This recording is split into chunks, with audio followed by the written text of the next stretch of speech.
Anong tawag doon sa sasakyan natin? Padjak. Yeah. Pagod na maglakad po ang city.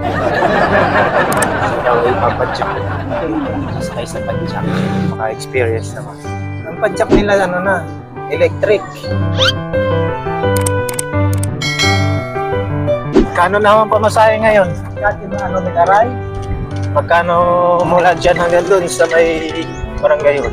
Barangay hall kayo, plaza? San Miguel. San Miguel. Ano, kada saraw.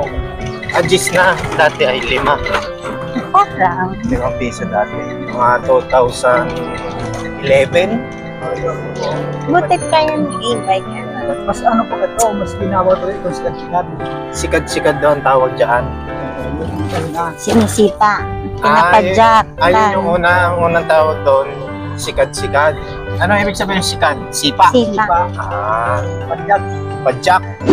Eh ngayon, anong tawag ngayon dyan? Hindi na pinapadyakan eh. Pero ni yung electric Electric na. bike. Kaya pala malakas ang loob ni Ambit sumakay. Halos lahat eh. Yan ang trabaho dito, no? Oo. Ang dami. Eh magkano yung ganyan unit? Ano po, lampas 30. 30 rin yan. Pamahal din.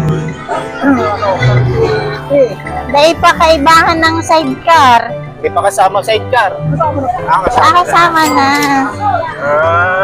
Pero kung ito lang ang bike, Ay, hindi naman. Mabili ka. So, Isa na tayo. talagang buo na yun. Thank you po.